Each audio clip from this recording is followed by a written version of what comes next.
শুধু তোকে না, তোর এই বড় ভাইকেও ধন্যবাদ দিতে হয়, কারণ সেদিন তোদের দুই ভাই বোনের ওই কথায় আজকে আমি প্রতিষ্ঠিত। আজকে আমি বড় বিজনেস ম্যাগনেট। আজকে আমার কোটি কোটি টাকা, আমার টাকার কোনো অভাব নাই।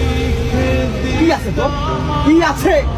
আজ আমার এত বড় কোম্পানি আছে, আমি আমার কোম্পানির একটা গাড়ি বিক্রি করলে আমি তোর সমস্ত সম্পদ কিনে নিতে পারবো। কোথায় তোর সে অহংকার? দেখবি টাকা আমার, দেখবি আমার কত টাকা, কত টাকা লাগবে তোর। নে এই নে টাকা, আরো লাগবে। এই ব্যাগ ভর্তি টাকা আছে, টাকার বিছানায় আমি এখন শুয়ে থাকতে পারি। তবে কি অপরাধ ছিল রে আমার? বল, কি অপরাধ ছিল আমার?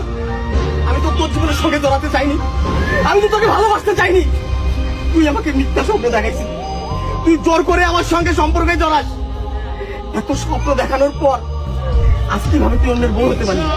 কিভাবে আমাকে ছেড়ে তুই অন্যের ঘর করতে যাচ্ছিস? বলতে পারবি? তুই বলতে পারবি? তোদের মতো মেয়েরা, আরে তোদের মতো মেয়েরা শুধু আমাদের মতো মধ্যবিত্ত ছেলেদের জীবন নিয়ে খেলে। আমার মতো হাজারো ছেলে অকালে পৃথিবী ছাড়ে কেন জানিস? শুধু তোরা মিথ্যা মিথ্যা ভালোবাসার স্বপ্ন দেখাস।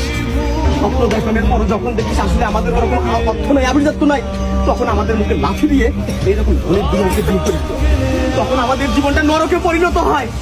কি অপরাধ ছিল আমার? কি অপরাধ ছিল আমার? বল, কেন আমার জীবনটা ভাবে নষ্ট করলি? কেন কেন?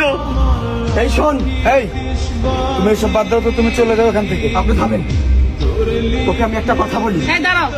আপনি দাঁড়ান, আমার কথাগুলো আমাকে বলতে দেন। আপনাদের কথা আমি অনেক শুনেছি, আর না, এখন আমি বলবো, আপনারা শুনবেন। তোকে সাক্ষী রেখে আজকে আমি বলছি, আমার মতো যারা মধ্যবিত্ত ঘরের সন্তান আছে সারা বাংলার ছেলেদেরকে আমি জানাই, এ ভাই তোমরা শোনো, এদের মতো কান্নাগিনীর পিছনে না ছুটে নিজের মেধার উপর ফোকাস দাও, নিজের কর্মের উপর ফোকাস দাও, অর্থ কামাই করো, উপার্জন করো। তোমার হাতে যদি টাকা থাকে, পয়সা থাকে, এরকম হাজারো কান্নাগিনী তোমার পিছনে ছুটবে। যদি তোমার টাকা না থাকে, পয়সা না থাকে, এদের মতো কান্নাগিনীরা তোমার কলিজায় সবল দিয়ে অন্যের ঘরের বউ হবে। তোমরা হবে ধ্বংস, তোমরা হবে নেশাগ্রস্ত। দুঃখ কষ্ট সহ্য করতে না পারে পৃথিবী ছেড়ে ওপারে চলে যাবে, ওপারে চলে যাবে। তবে শোন, তোকে আমি আবারও একটা ধন্যবাদ জানাই।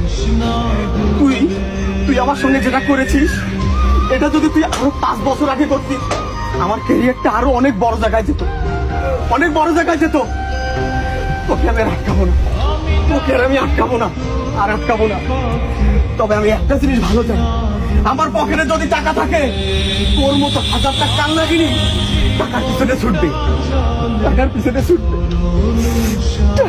ছুটবে। দেখো মাম্মি, আমি এই মেয়েকে আর নেবো না। কি বলিস? হ্যাঁ মা। তুমি এসব কি বলছো? দেখো, ওর সঙ্গে আর আমার রিলেশন নাই, ছিল কিন্তু এখন তো নাই, এখন আমি তোমার বউ। এসব কি বলছো তুমি আমাকে? এ কথা বলিও না। আমার বোন যতটুকু বয়সে ভুল করার সেটুকু ভুল করছে। ও হয়তো বা ওর পিছনে ছুটছিল, আমার বোন কখনো ওর পিছনে ছুটে নাই। সেখান থেকে আমি বলতেছি, আমার বোন ওকে নিয়ে একটুও ভাববে না। তোমরা সুখে শান্তিতে থাকো, সেজন্য আমি দুজনকে তোমাদের এক করে দিছি। তোমরা এটা নিয়ে কোনো গ্যাঞ্জাম না বাড়ায় তুমি ওকে মেনে নিয়ে চলে যাও ভাই। হ্যাঁ বাবা, সেটাই ভালো। মা তুমি যখন বলছো, ঠিক আছে।